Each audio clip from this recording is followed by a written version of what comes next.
just because you're retired doesn't stop your dreaming.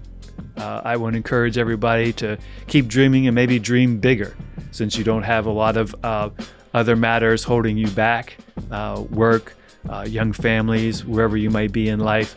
Dream big. You're never too old to make up new dreams. This new phase, this is what I have to try to redefine. The lessons you're going to learn firsthand will apply to anybody in different areas of their own pursuits.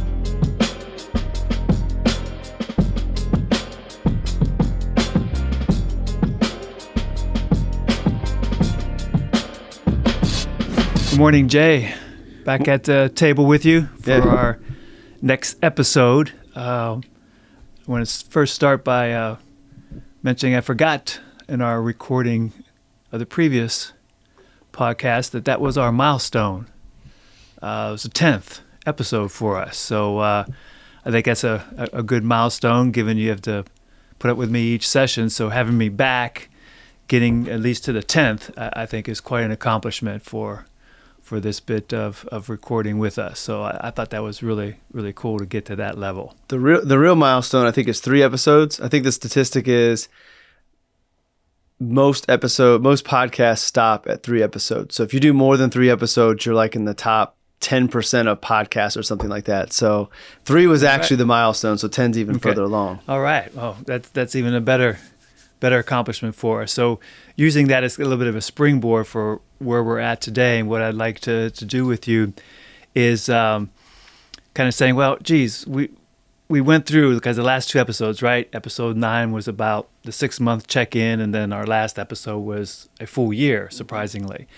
So instead of looking at it in that sense of stages, or as it was for me in that first year, an activity of moving through the transition and us recording my steps, I'll call them, or framework.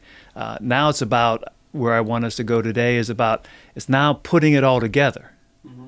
Now, I've learned what I've learned. We've addressed those, and now it's about putting it all together and just enjoying this encore phase and highlighting each day for what it's supposed to be.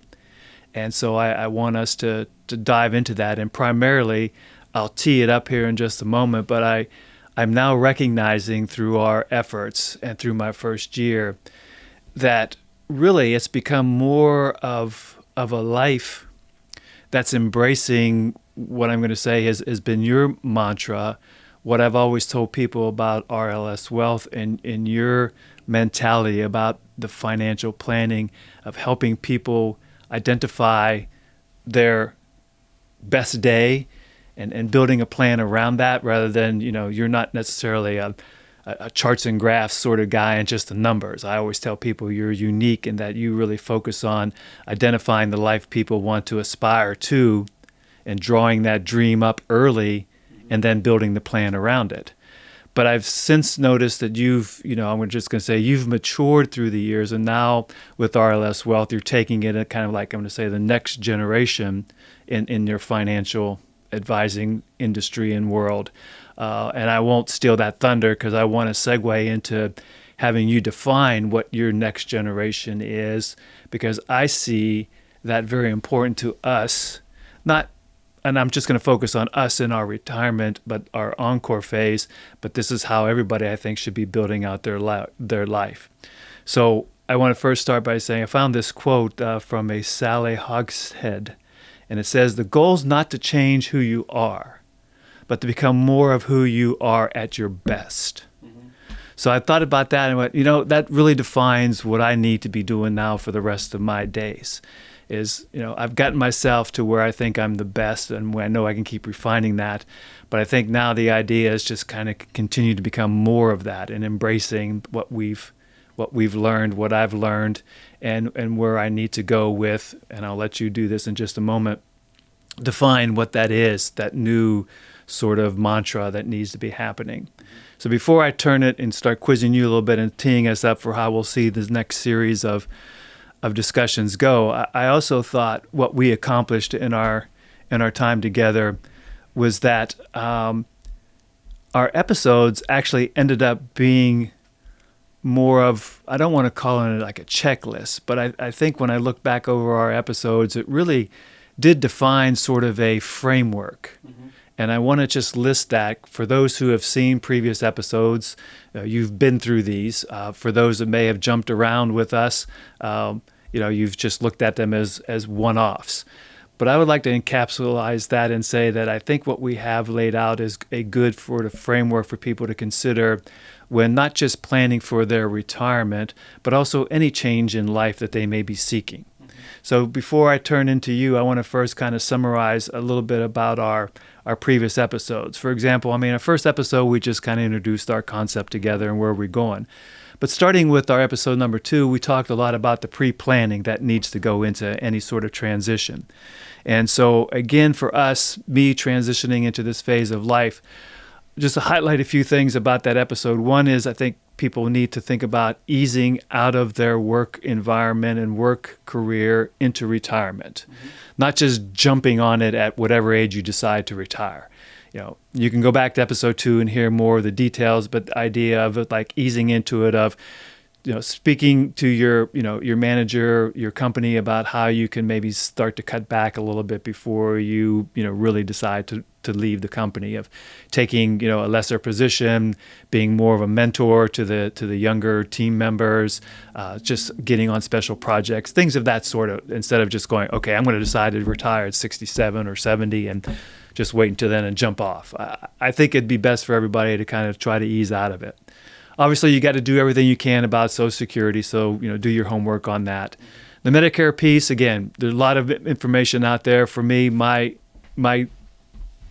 plea to everybody is just, in addition to what reading you have, find yourself a good professional. Much like a financial planner as yourself, Jay. I think people, at least on the Medicare side, do themselves a big favor by hooking up with a professional that can help them get through that maze and decide on the best options without losing out.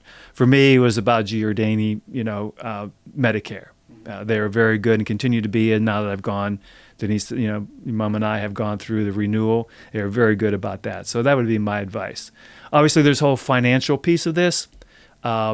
I would like to suggest to folks that maybe you decide to do what I'll just label a trial. We talked about it. Like, decide what you think your budget needs to be when you go into this phase of life, and maybe the last year of your working career, or as you're transitioning, try to live to that budget rather than the one you're at, and see if you're comfortable with it. Because it is an adjustment. Certain expenses go down, but some come up. And so that was part of what we talked about. And then the whole idea about improving your physical, health.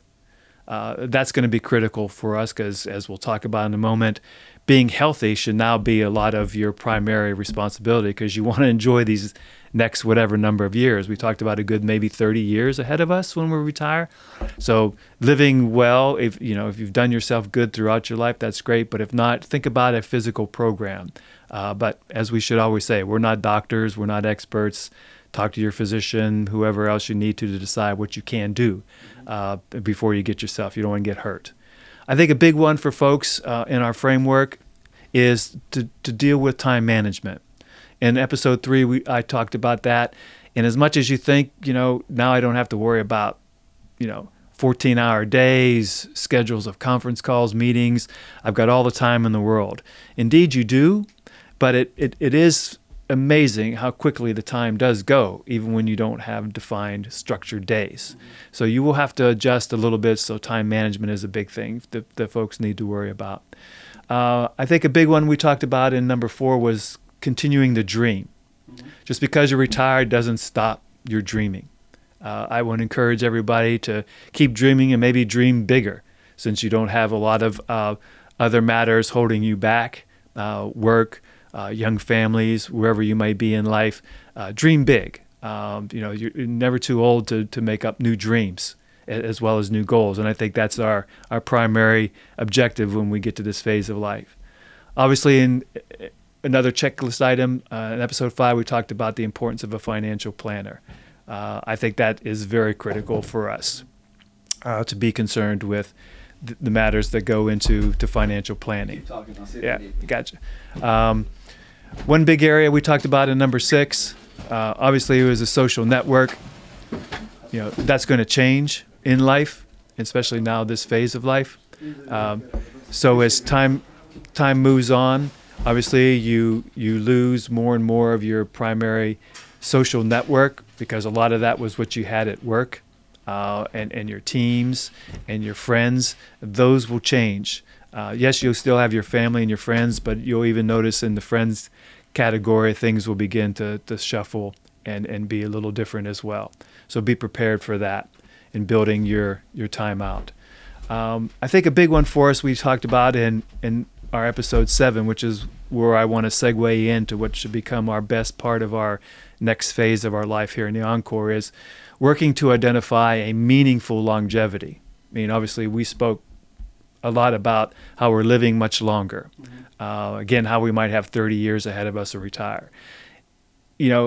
Stealing a bit of a cliche of an old marketing title of, it's not your father's Oldsmobile anymore, but it's not your father's retirement anymore. Things are very different. So the fact that we're living longer and we're doing all the things we talked about previously, I think you have to define really a meaningful time in life now. Maybe more so than you ever did before, because in our earlier years, we had things defined and what the meaning of our life was. Getting married, starting our life, starting our career, building our career. If a family is a part of your life, you then build your life around your family until they grow up. And even when they're grown and married and having their own family, you're still building your life. At least, your mom and I are still building a lot of our life around, your family and Kristen's family. One luxury we have is you both are local still, so we get to do that. We get to suck in a lot of our grandkids' time and energy and being involved in all of that. But I also think, as we spoke about in this episode, that for me, a tough challenge is still to define the time for myself. You wrote about this being selfish and selfish, and what that should or should not be. I still struggle with that, as you well know. Not that I say that I need to change, because I won't. That's who I am. But I think it's going to be important as time goes on, and I hope that you'll address that a little bit when I challenge you into where we need to go in our next phase of putting it all together here in a moment. But I think it's important to do that. I want to challenge all of you to keep thinking about how you can make your days very meaningful, not just adapt that you're going to, okay, I'm retired, all I'm going to do is, I don't play golf, but most people say, well, I'm going to just play a lot of golf, I'm going to do a lot of volunteering, I'm going to do this, I'm going to do that. Don't plan so much, I think was our message, because if you do that, you may be setting yourself up for a little bit of a disappointment. There was a study a while back, and I can't remember exactly when it was published, from the Columbia MBA school, where they studied 10,000 CEOs. They first talked to them before they retired, about what they expected to do. So they cataloged all of that. And then they went away for a couple of years and then came back to that same group of 10,000 CEOs and talked to them about, well, how's retirement planning out? And I can't remember the statistics, but as you might expect, for a good number of those CEOs, they were kind of disappointed. Again, because they laid it out saying, well, I'm going to do this, and this. Play a lot of golf, visit with a lot of friends, have breakfast, do this, do that, travel. And for most of them, it worked out that way for a short time, as I remember the study. But as time went on, it didn't happen for lots of reasons. And so the message I think I have for everybody, not just in moving into this Encore phase of life, but in your phases of life that you're going to as we mature and become older, is to don't plan as much, allow for some opportunity to just allow things to unfold and happen. You address that a lot, so I'll let you talk to that here in a minute. You got to do the right things for yourself, for your health, for your emotional well-being. I think that's an important item for everybody to focus on, and that was in this episode as well. And then you got to think about diversifying your time, just as it's a prudent practice to do that with your investments, right? Diversification is key. I'm finding that it's important to also diversify the time and energy that you're doing at this time of life as well. Not just because you have more time, but because to have this meaningful longevity, you have to do a little bit of something other than what you think you're going to do. And that's a challenge I would give to everybody. It's a challenge I give to myself. So that's why I'm giving it to everybody else. Number 8, Jay, it was our Collegiatimo. Again, folks, kind of an Italian verse meaning make the most of the present, or make the most of the moment, a carpe diem, if you will. I want you to challenge yourself to imagine what you will be like when you reach this phase, and you're a healthy, happier person. Mm-hmm. And then try to live that every day, whatever that means. And so that, I think, Jay, we outlined in our previous episodes. And so the reason I did this today was to put together those items, not as a formal, structured way to look at things, but for some food for thought. And I think that was a benefit, hidden benefit that we've done putting these episodes together to get us here. Mm-hmm. Now, the reality now hits the road for me, and that is putting all of that to work, putting it all together and making it happen. And we'll see how that unfolds, and we'll report on that, and we'll have some other discussions. But my segue now to this is looking to, as I started out with, defining a meaningful longevity, putting it all together, living a much brighter future. I have really learned a good lesson, and that is funny that I lived this in my early years of my life, mm-hmm. when actually we first started out, as a family, and my career was picking up. And then I got away from it somewhere along the way. And I don't know whether that was because I just fell victim to the same old trap of just letting everything unfold, or whether I just slipped and ignored it, or whatever the reason was. But I think about it and go, geez, there was a time when I was really doing this, and that is living this mantra that you teach to, and you've now developed into your pursuit as part of RLS Wealth, and as I've said, the next generation of where you're taking the firm and with everybody. And that is, and I'll just set this and tee it up, you talk about your authentic life, mm-hmm. and about how that is interwoven with spirit, mind, body, and finance, right? Mm-hmm. So I'm saying for me to put it all together, I've got to embrace that a little bit more than I ever have in the past. So my segue now to you is, all right, help us understand that, because in order to put it all together and live it, I've just prepared myself, but first 3/4 of my life, right? Mm-hmm. We all have, for the first 3/4 of our life, prepared ourselves to get to this point. And now that we're at this point, I think we'll still need the guidance. We'll still need the nudges to keep us moving. And so maybe it's just a matter of timing. Maybe it's that piece of throwing it out into the universe and manifesting it as you preach and others. I'm seeing that happen. So what I'd like to challenge you on today is to help us understand what you've been talking about in your next generation pursuit for RLS Wealth. What is that authentic life, and how does this all work so that I can make it happen? Well, the concept of the authentic life, I think that it was born in my mind a long time ago and I didn't know it, because the way I came up with the term, and I'm not the first person to use it, authenticity is a common word. I've seen authentic life out there, but it's the word that I want to kind of own going forward, or the phrase. But it came to me over Christmas break, between Christmas and New Year's, when we were down in Marco Island. And I've shared this on other platforms, but I was reciting these affirmations that I had going into the new year. And one of them was, I am a highly sought after paid speaker on the concept of the authentic life and the connection of spirit, the connection of spirit, mind, body, and money. And authentic life wasn't there yet. So that wasn't a part of it. And as I said that, connection of spirit, mind, body, and money, it didn't feel complete. Like it was missing something. It's like I automatically say authentic life now because I've said it so many times. And as I was sitting there, I wish that I could say it was like something whispered in my ear, even though I was by myself, authentic life. But it came to my mind. As soon as I thought that phrase, I was like, that's it. Connecting spirit, mind, body, and money in the pursuit of the authentic life. But I think as soon as I said that, it made me think back to The Legend of Bagger Vance. And there's a scene in this movie that has Will Smith and Matt Damon, and it's the little boy who Jack Lemmon ends up being later on in life. But they're out on the golf course, and they're playing the greens to learn the lay of the greens. And the little boy is out there trying to putt, and he's missing all these putts. And then Will Smith goes into this, talk about how everybody has their own unique swing, their own authentic swing, and we have to get out of the way and let it find us. So he's talking to the little boy. He has him close his eyes. He's swinging the putter back and forth, back and forth, back and forth. And then in the midst of talking to him, Will Smith puts the ball down, and the little boy has no idea. He hits the ball and it goes in. And like that was the representation of him finding his authentic swing. He wasn't thinking about it. He had his eyes closed. He had no idea the ball was going to be there, but he got out of his own way and he allowed his swing, that's the swing for him, to find him, which led to the ball going in the hole. And I always used to take that to basketball, like my authentic shot. So I think the concept was planted in me a long time ago, and then it took all this time to manifest itself into this idea. So that's how it came to be. And I think that the authentic life is not much different than the authentic swing.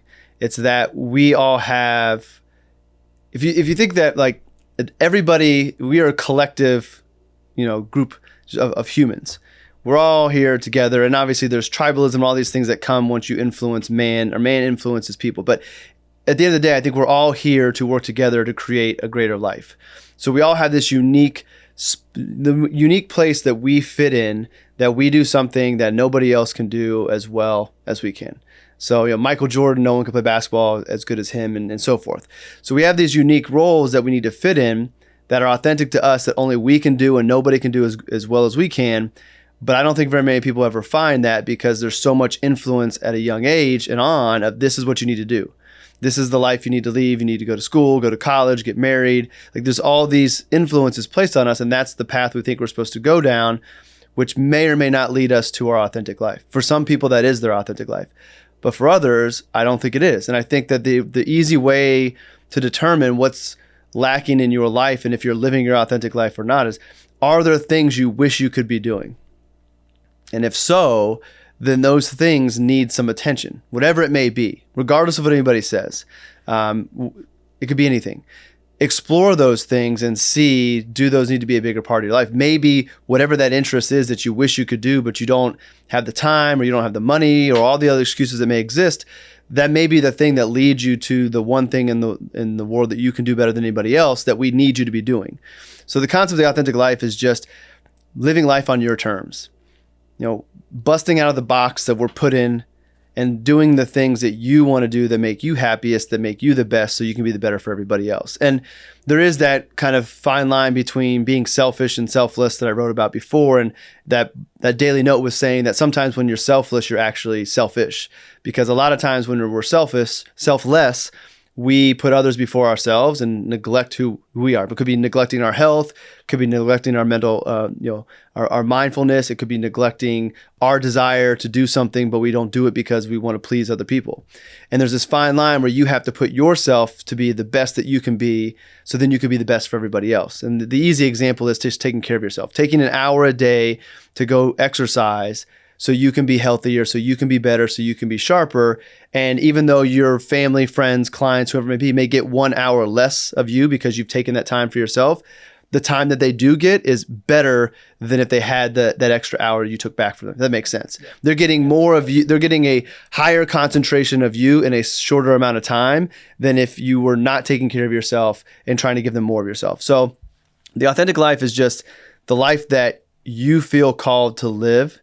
And we have to get out of our way to figure out what that life is. And that's where the connection of spirit, mind, body come in. And money is the last part of it, because I think that when you connect the spirit, mind, and body, and you figure out what your authentic life is, and you know what your values are, and you know what you want out of life, then money it fits in. It doesn't mean it's easy and you have everything that you need, but you have a better understanding of what you need from the financial part of your life, and then you can begin to plan that. But I don't think you can truly figure out where your dollars need to go and how you need to allocate and how you need to save and what money means to you until you really know what your authentic life is. And connecting with your spirit, I think of that. That's your heart. What is your heart telling you to do? I think your heart is your connection to the spiritual world. So your heart, your intuition, is often one of the best guides. So tapping into that, figuring out what way you develop that relationship. I don't think there's a right spiritual practice. So that's the thing I want with this messaging, is this connection of spirit, mind, body, and money is for everybody. Regardless of religion, regardless of beliefs, like whatever your spiritual practice is, I don't think it matters. It's going to help you tap into your heart and figure out who you really are. It doesn't matter who is the main person that you're following. Mind, I think that, one of the things I've learned is taking time to become more mindful, being more aware, helps you connect with your spirit, helps you connect with your mind. And also just, when you have a clear mind, you can pick up on things a little bit more, whether they be, winks from the universe or signs that pop up, or you pick up on a comment that someone says that helps give you an idea because you were more present, more aware, because your mind was more clear. And then the body part of it is we need to take care of our bodies. Like, there's a big focus on longevity. I was listening to a podcast this morning with Dr. Peter Attia and Patrick O'Shaughnessy. And Attia is one of the experts in longevity. He just had a book come out that I was not going to buy it, but after listening to the podcast, I ordered it today on Amazon. It's called Outlive. And the premise of it is trying to live longer, higher quality of life. Like, I don't want to live to be 100 and not be able to do anything. But if I can be healthy and live up to be 100, I'm all for it. But you can't do that if you're not taking care of yourself. And the way I begin to think about it is, I am doing things today for my 60, 70, 80-year-old self. Because as we get older, what the turning point for me was, as we get older, it gets harder to reverse what we're doing today. So I don't want to put myself in a position where I'm trying to reverse some of the bad habits that I had, or reverse issues that I caused by myself by not working out properly, not eating properly. I don't want to try to do that when I'm 65. Let me just take care of it now. And the cool thing about it is, what I've realized is that as I take care of my 65-year-old self, my 41-year-old self benefits from it as well. I'm in better shape. I look better. I feel better. So in the present moment, I'm benefiting from it. And I believe my future version of myself will benefit as well. And I think when you put all those things together, you're feeling better, you're more productive, you have a better understanding of who you are, you're following your passions, you're learning along the way, and then you begin to figure out what your authentic life is. And the authentic life, I believe, it's not my authentic life today is not my authentic life in the future. Just like everything in life, it evolves, we grow, we learn new things, we get more time. Because I think about today versus 15 years from now. Like, I know what I want my future life to be in 15 years. I can't have that today, because going around the world speaking about authentic living and spirit, mind, body, and money, I can't do that today because I don't want to be away from the boys. So what I'm doing is I'm living my authentic life today, which is very much centered around Ange, Roman, Leo, and Silas. My future authentic life will still obviously have a big part of Roman, Leo, and Silas, but it'll be more Ange and I, because they'll be in college and off living their own lives. And then that's the time I have to be able to go travel the world and speak and do all these things. But the cool thing is, my authentic life today is bringing me closer to that moment. It's the daily notes, it's the podcast, it's writing about this, talking about this, and building this backlog of content on this subject that one day I'm going to be going around the world speaking about, and developing my beliefs along the way. So I don't have to be that guy yet today. I get to be me authentically today and focus on the things that are most important, but knowing that these things are moving me forward towards that future. So that's why where I sit today, I feel like I have that alignment, because where I want to be in the future, I know, I can see it. I kind of embody it already. And where I am today is a step along that. It's not as if where I want to be in 15 years is in a totally different area. Like, I'm on that path. It'd be different if my authentic life in the future I thought was being a music producer, because that would be fun. Like, what I'm doing today would not be setting me up to that. So somewhere along the way, either my authentic life today needs to change, or there's a disconnect, or that's not really where I'm supposed to be going. But I feel as if I have that alignment, and it all really came into place as I started connecting spiritually, getting mindfulness, taking care of my body, and it all fell into place. And then the money side of things, I know where my money needs to go because I know what my values are. I know what's most important. And I also have gotten to a point where, because I'm so sure of, not in an arrogant way, but I'm so sure of where I am today and what I'm supposed to be doing, and that I'm there, I don't have to worry about seeking approval from other people through different things. Like, a lot of times I think that money problems stem from trying to impress people by buying things you don't really want or need. So Morgan Housel says it better. It's, we spend money buying things we don't want or need to impress people we don't really care about. And there's a lot of that goes on, because if you don't know who you are and you aren't sure of that and you're not confident in it, then how do you derive your confidence? You derive it from other people. compliments, awards, accolades, whatever it may be. So you do these things to put out this persona that may or may not be who you really are, to try to get a positive feedback from others.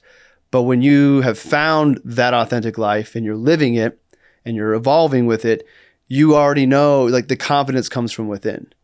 And again, spirit, mind, and body, I believe, helps you get that confidence from within, which frees you from having to worry about external feedback. It doesn't mean you don't pay attention to what people say, but like, I don't care how many people listen to my podcast. I don't care how many people read the daily notes, whether it's 50 or 50,000. That's not why I'm doing it. And that's very freeing because there's no pressure. I just get to create and do this thing that I really enjoy and love to do. I put it out in the world and it will be what it will be.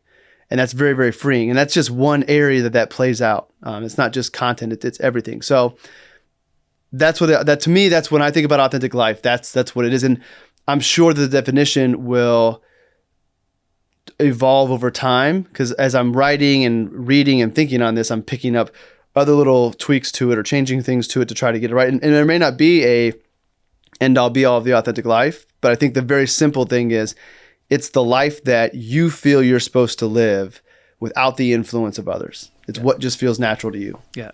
And I appreciate that, Jay. Thanks for giving that dissertation and an educational moment for us. But I think it's very critical. And the reason why I wanted to segue at this point of our discussion into that is, as I look ahead, or as anyone looks ahead, and right now I'll just stay focused for the moment in this encore phase of life, I think you really have to not define what that encore is about.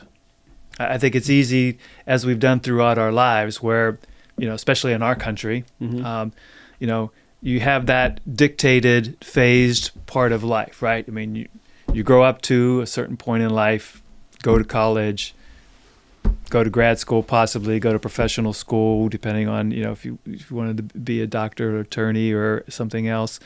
Then you get married, then you have a family, and everything kind of breaks itself up into segments. Mm-hmm. Everyone takes a different path. It may one becomes another. And so for my generation, the idea of at some point then we decide it's time to retire, or we get pushed into retirement. Where a lot of folks who may be watching, some of you may have been pushed into retirement because of what corporate America has been doing over the past decade and a half with regards to, their definition. But we won't spend or waste any time on that matter. However it happens, I think the idea of just saying to yourself, it's important now to define you. Mm-hmm. And I wanted us to think about that and hear from you on that matter, not because you're Justin and you're my son, but what I like about it from you as a professional, and as I've been around you, I'm separating this, that you are no longer my son. You are a professional. You're the founder of RLS Wealth. You're a financial planner. And as I've always told people, defining what you need to do in life and then building your plan around that is a very unique way. Instead of pushing to save a certain amount of money, and they only do it because once you save a certain amount of money, they're getting something out of it, and that's all they want is for themselves. Where your definition and your style is to push people to define what their best day will be and continue to evolve that. It's because when you define those things, you're putting purpose behind what you're doing with your money. And I think when people don't have a clear vision of where they want to go or what they want to do, or they don't have conviction behind it, it's very easy to not stick to the discipline to prepare for whatever that might be. And yes, we all want to retire and we all want to put our kids through college. Those are like the stereotypical goals that when you sit down with somebody who hasn't really been encouraged to really think about what they want out of life, those are the first two things that come up, because that's what we've been told we're supposed to do. We're supposed to buy a house, put your kids through college, and retire. That's the American life. That's what we're all supposed to live and supposed to strive for. And those are great goals. And that is a part of everybody's authentic life, those things, if that's what the goals are. But we also want to live along the way. And because we're told we're supposed to work 30 years and retire, we don't really own that goal because it's not necessarily our goal. It was given to us. But when you sit down and say, I want to start a business, And not everybody's authentic life. I wrote about this as well. Not the authentic life doesn't mean entrepreneurship for all. You're not failing on your pursuit if you're not desiring to start a business. Like, there's nothing wrong with working within a corporation that you love, with people that you enjoy being around, and having a mission that you have a purpose behind. Like, that's perfectly fine. I think that a lot of times there's a lot of focus on starting businesses and doing what you want to do. And sometimes that's the answer. Like, sometimes people's goal is there's something they want to do, and the only way they can do it is to go do it themselves. And I think a lot of people are afraid to do that. So I naturally am inclined to go that direction. But the authentic life is undefined. There's not you determine the authentic life, the one that's for you, nobody else. So whatever that looks like, that's the authentic life for you. But going back to the goals and why I would much rather spend the majority of the time connecting spirit, mind, body, bringing money in, figuring out what the authentic life is, because when you really know what your authentic life is and you know those details, then the goals you set to live that life, you own, because you chose them and there is emotion attached to them.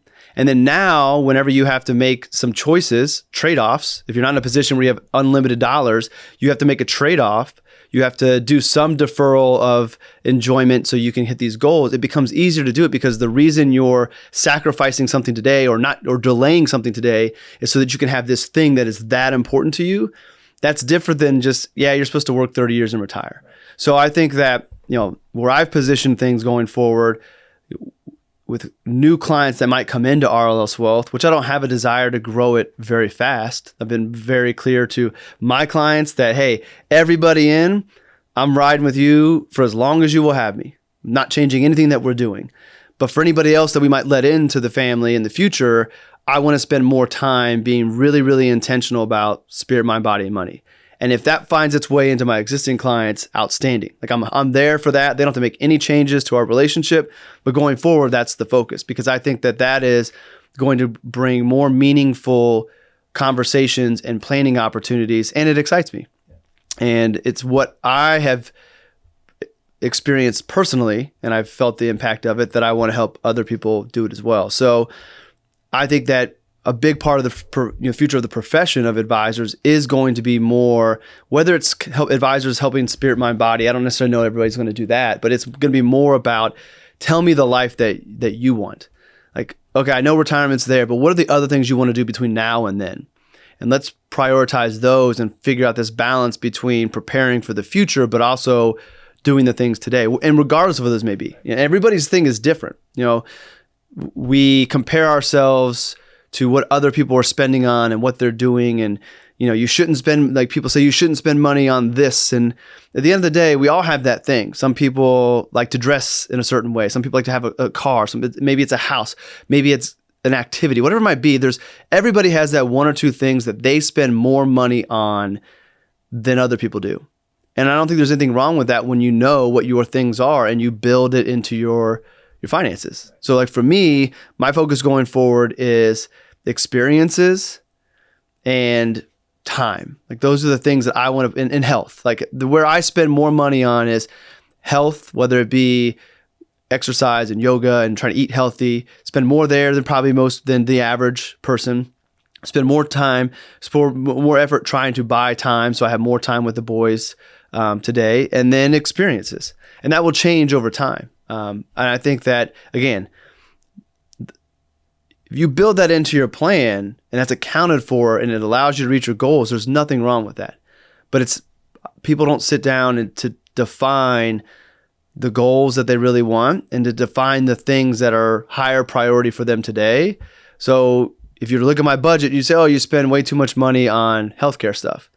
Yeah, but I'm not going out and having happy hours. We don't go out to eat that often. I'm not golfing. Like there's other things that other people spend money on that I don't spend my money on. And at the end of the day, where I spend my dollars does not impact where it is that I'm trying to go and what it is I'm trying to do. It fits within my authentic life. So I'm going to do that because those things bring me the greatest joy. I've cut out the things that I don't really care about, and that's where I'm going to spend my money. But you don't know those things until you really sit down and have a heart-to-heart conversation with yourself or your partner and your family to build this thing. One of the things I need to spend more time on is merging authentic lives. If you're embarking on this idea of identifying your authentic life today, what if your authentic life doesn't match up with your partner's? And how do you handle that? And how do you merge those authentic lives together? So that's something that I have no expertise on yet, but it's just kind of like thinking on and observing, and communication is obviously a big part of it. But absolutely, but what you just defined, and we can go into a huge segue on this, but what you just defined is just life in general. Right. If with your partner, with your spouse, with your best friend, yeah. But I think anything. But I think there's a lot of people people do that. I mean, you would do it even if we weren't, if you would, this educated, and have all this around us. Any one of us throughout our life, we've always had to have that conversation, because at some point you begin to recognize, there are some differences between, mom and me. What were those differences? What do we do at that time? So again, you stop, you identify them, you know what's going on, and it happens. So same will be of you and Ange, the same of anybody, watching us today, anyone in our families. It's the same thing. We do that naturally. At least those of us that have the great opportunity to have that, pleasure of having partners that will engage in that with us. Just as we know lots of folks who didn't have that opportunity, and things happen. But I think that's just life in general, and such that we need to do, just as we're talking to today. For me, this phase of life, that's what I've got to do with mom as well. It's like one thing we didn't talk about, but we did speak on it just briefly in the episode where I talked about kind of time management and also meaningful longevity, where you do have to kind of bring your spouse into the conversation when you're talking about retirement, not just from a standpoint of, oh, geez, I'm going to, finally leave the job and there's an impact to finances. But it's more of a matter of, hey, even though I started working remotely way before, obviously, the pandemic, and remote working got a little bit more acceptable. As you well know, the different jobs I had afforded me the opportunity to work remote because the corporations I were with were in different states. I traveled a lot in those days. But even though I was at home, sure, wake up early in the morning, I took my commute down the hallway into the office and closed the door and didn't come out till end of day, whatever that may have been. Even though I was home and mom and I are around one another 24/7, the retirement phase of life is much different than that if you're remote. So you have to have conversations around that, because likewise, I've got to give mom the opportunity to do what she needs to do and not disrupt her day. There are lots of things we can now do together, making sure that our workout routine, and we've added yoga and all the things we spoke to, that's all great. But it's still an opportunity for our lives to still merge a certain way. And as mom continues to change in this phase of her life, those are things we have to be concerned about and make sure we manage properly and do correctly. Or that part of this phase of life is going to be a little difficult. But I see that, again, no different than kind of when we were in our 20s, 30s, 40s, 50s, whatever. This, I think, has a little deeper meaning, simply because it's a different type of life for us, because we are older. There are things about us as individuals that are much different now that we're in our 60s than they were when we're in our 50s. Whether they're physical, whatever those psychological, all those things that change in a person's life as we go through our decades.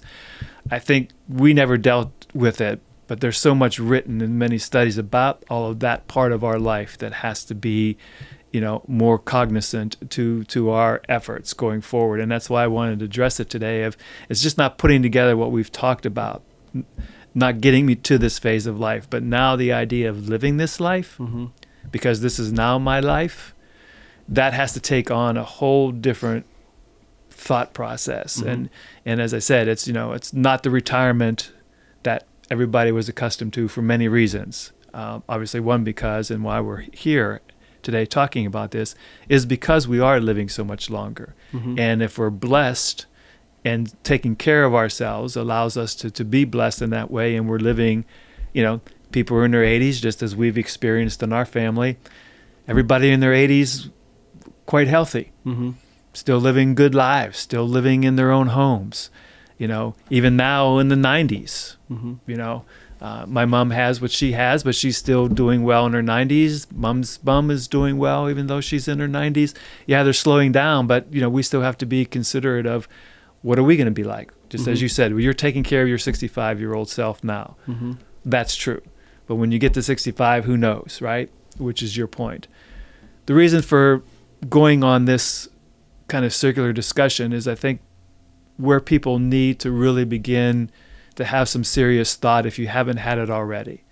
Because just as I look back over where I felt I was doing really well in my 40s and 50s, and I was, because I'd look at those times and think, geez, I was really in a nice clip.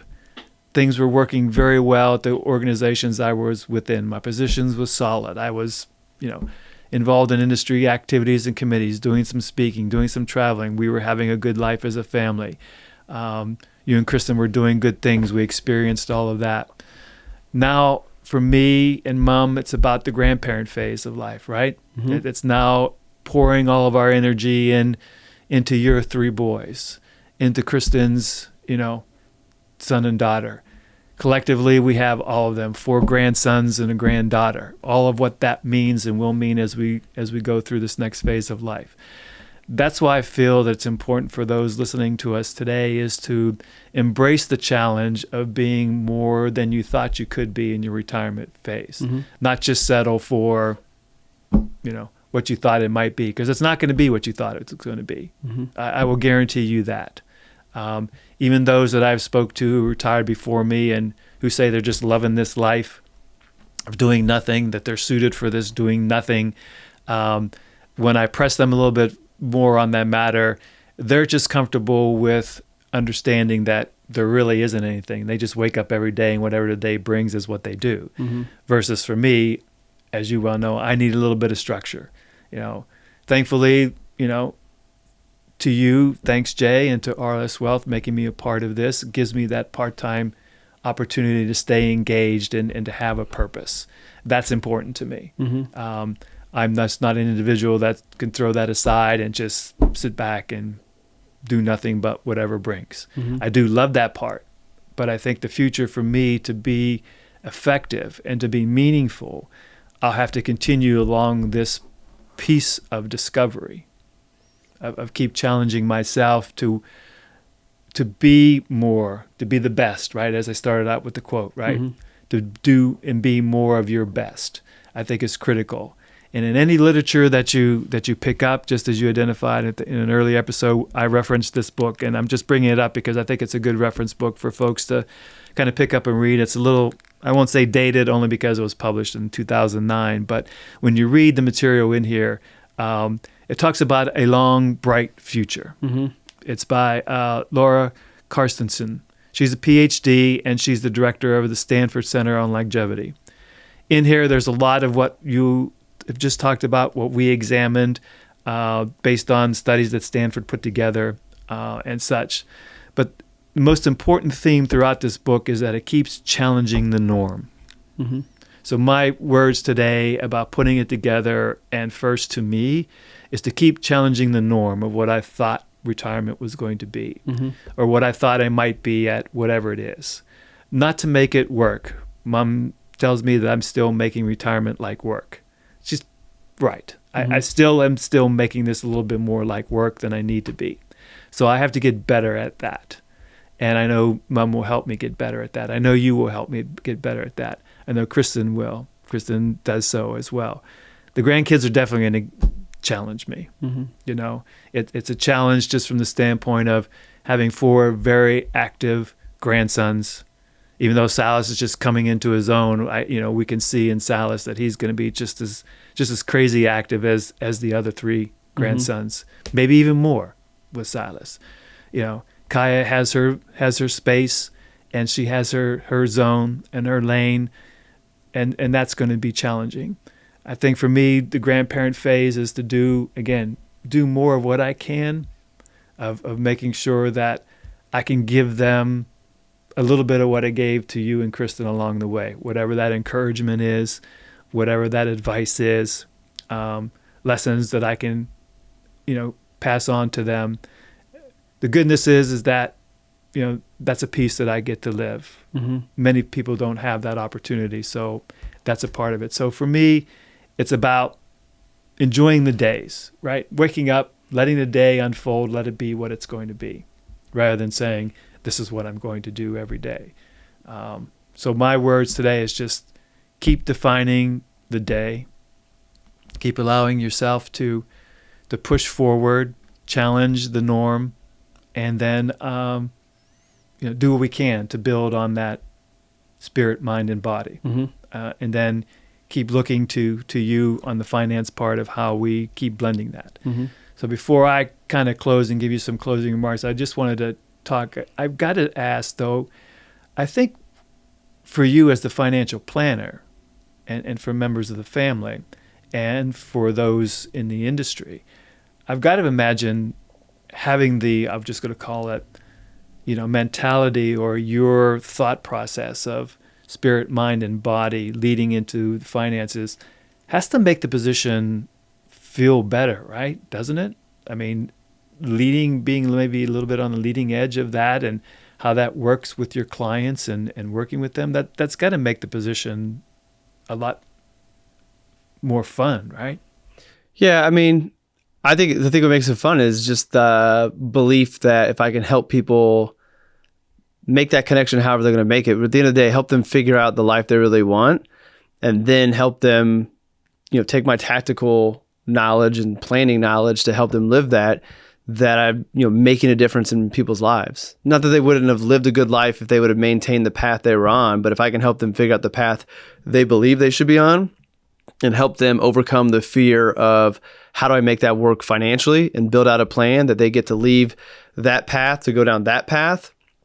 To me, that's exciting. I wrote about it years ago that I had a mission statement and I condensed it down to one word, which is impact. Like my goal is to make an impact on everybody that I come across, but in different ways. But like for my clients, I want to help them minimize regret. I want to help them live the life that they want to live and show them that they can do that or how they can do that. And then let them decide, are they going to change paths or is it too much pain that they're just going to stay on the comfort zone? And it's not my job to judge.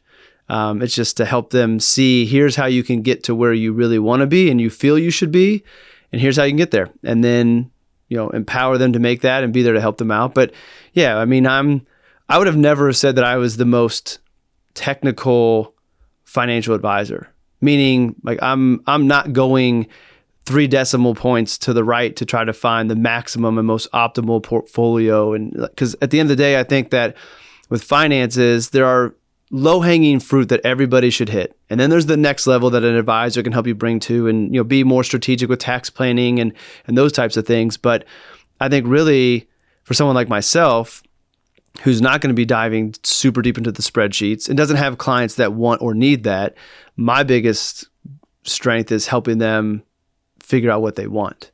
And then being able to go use the tools that we have and all this great software to build out the planning and run the scenarios and say, hey, okay, yes, you can do that, or no, you can't, or here's how you can make it happen. If somebody pays a little bit more taxes over their lifetime but lives a better life, to me, I think that's the right plan for them. My belief. That's not everybody's belief. So if you want an advisor who's going to help you pay the least amount of taxes over your lifetime, and that means you have to miss out on doing fun things because it's not the best tax decision, then I'm sure there's an advisor who will do that, but that's not me. Like at the end of the day, I think if you paid a little, and that's just an example, whether it be sold an investment at not the most ideal time to go take a trip that gives you all these memories and you still die with plenty of money to pass on to your kids. If I could have helped you save a little bit more money and had you not take that trip, I wouldn't want to do that. Like I don't think life should be lived to maximize dollars at end of life. That's not my belief on planning, which is great because there's all types of advisors out there, and you as a consumer can go find the advisor that aligns with your values and is going to help build a plan that works with what you want. So somebody who wants to pay the least amount of taxes and maximize their returns over life at the sacrifice of doing fun things and experiences, I'm not that person's advisor, and that's okay. And there's other people who say, hey, let's be smart, let's be tax efficient, let's do things, but let's not sacrifice experiencing to minimize a tax bill one year, and then plan to be smart about it. So it's not that I'm careless when it comes to those things. It's just I don't prioritize the spreadsheet over the life. And I think that you can bring both together and you can be responsible in a spreadsheet way, maybe not the most optimal, but create a better life.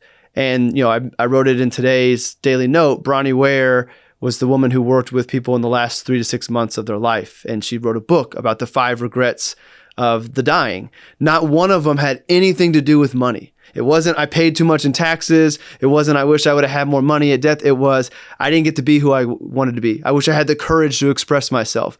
All these things that are life stuff, which is where I want to focus on, because I think that is the biggest impact as a financial advisor I can make, is what's the life stuff you care about the most, and how do we take your financial picture and make that happen?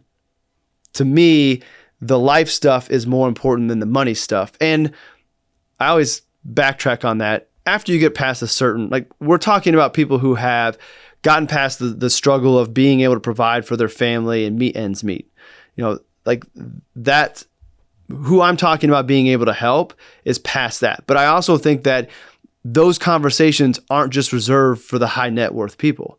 I think you can be middle class America, lower middle class, and still have these conversations and say, okay, within the position that I'm in today, here are the things that I prioritize the most. Here's the life that I want to live.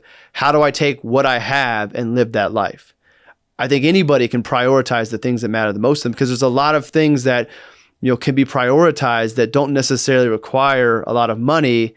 It's more time and shifting things around and readjusting. And again, there's a certain level of privilege to be able to have your own time, and not everybody has that. But I do think that even if you don't have as much as you want or you feel that you can get, you might be able to squeeze a little bit more out if you just take some more time and look at it. And again, I think prioritizing and owning what it is that you're trying to create.